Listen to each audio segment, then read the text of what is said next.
وَلَا تَمُوتُنَّ إِلَّا وَأَنْتُمْ مُسْلِمُونَ. جیسے جیو گے ویسے مرو گے، اور جیسے مرو گے ویسے اٹھائے جاؤ گے.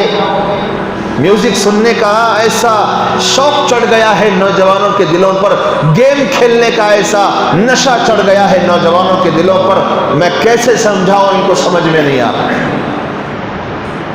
الفاظ ختم ہوتے جا رہے ہیں، نصیحتیں ختم ہوتی جا رہی ہیں، لیکن نوجوانوں کی زندگیوں میں کوئی فرق نہیں آ رہا، عورتوں کی زندگیوں میں کوئی فرق نہیں آ رہا. ہم جینے کا جو طریقہ ہم طے کریں گے اسی پر ہماری موت نربھر ہے، ڈیپینڈ ہے. یہ بات ہمیں سمجھ میں نہیں آ رہی. گیم کھیلتے کھیلتے لوگ مر رہے ہیں، جھوٹ بولتے بولتے لوگ مر رہے ہیں، دنیاوی مشغلوں میں جانیں چلی جا رہی ہیں.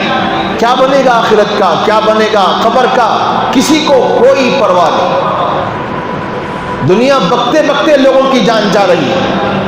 کئی واقعات ہمارے سامنے، پرسوں یا کبھی میں نے سنا کوئی صاحب واقعہ بیان کر رہے تھے کہ ایک کلینر کا آخری وقت آیا، اس کی زبان پر آخری میں کلمہ نہیں، کیا تھا معلوم آپ کو؟ کیا تھا اس کی زبان پر؟ آنے دے آنے دے آنے دے. یعنی گاڑی کو بول رہا ہے آن دے آن دے آن دے. آخری وقت میں گاڑی کو پیچھے ریورس لیتے لیتے مر گیا.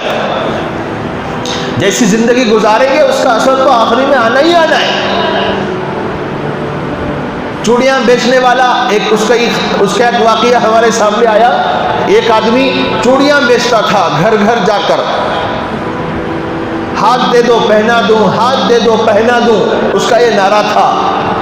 جب اس کا آخری وقت آیا تو اس کی زبان پر یہی جملہ، ہاتھ دے دو پہنا دوں، بولتے بولتے مر گیا. تو زبان، دل، دماغ کا استعمال ہمیں سیکھنا ہوگا.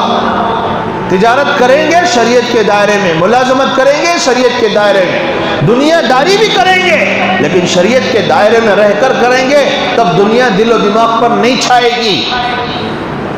موت کے وقت وہی چیز آئے گی جو اصل دل میں بیٹھی ہوئی ہے،